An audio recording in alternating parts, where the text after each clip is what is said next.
2 নম্বর প্রশ্ন হলো জাকাত কাদেরকে দেওয়া যায়? জাকাতের টাকা যাদেরকে দেওয়া যায় তাদের সম্পর্কে আল্লাহ সুবহানাহু ওয়া তাআলা কোরআনে কারিমের সূরা তওবার 60 নম্বর আয়াতে আলোকপাত করেছেন। 8 শ্রেণীর মানুষ বা 8টি খাত রয়েছে, এগুলোতে জাকাত দেওয়া যায়।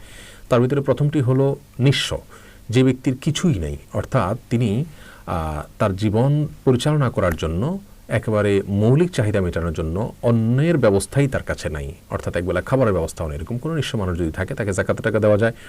দ্বিতীয় হলেন অভাবী মানুষ, অর্থাৎ যে ব্যক্তি নিঃস্ব নন কিন্তু তার কাছে যা আছে তা দিয়ে তার চলে না, মৌলিক চাহিদা তিনি পূরণ করতে পারেন না এবং অভাব রয়েছে, তার অনটন রয়েছে, এই ব্যক্তিকে জাকাত টাকা দেওয়া যায়। 3 নম্বর হলো জাকাত যারা কালেকশন করেন তাদেরকে বেতন ভাতা হিসেবে জাকাতের টাকা দেওয়া যায়। ইসলামী রাষ্ট্র ব্যবস্থায় যারা জাকাত কালেকশন করেন তাদেরকে বেতন ভাতা হিসাবে জাকাতের টাকা থেকে দেওয়া যাবে।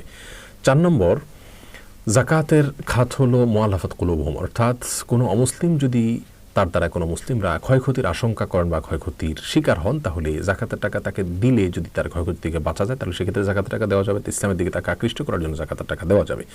5 নম্বর হলো কৃতদাস দাসীদেরকে মুক্ত করার জন্য জাকাতের টাকা দেওয়া যায়। 6 নম্বর ঋণগ্রস্ত ব্যক্তির ঋণ মুক্ত করার জন্য জাকাতের টাকা দেওয়া যায়। 7 নম্বর কোনো মানুষ তার বাসা বাড়িতে টাকা পয়সা রয়েছে কিন্তু সফরে তিনি বিপদে পড়ে গেছেন, টাকা পয়সা নাই, এই ব্যক্তিকে এই অবস্থায় জাকাতের টাকা দেওয়া যায়। এবং 8 নম্বর হলো এমন ব্যক্তি যিনি আল্লাহ রাস্তায় লড়াই করছেন, অর্থাৎ মুজাহিদ, তাদেরকে রসদ হিসাবে জাকাতের টাকা দেওয়া যায়।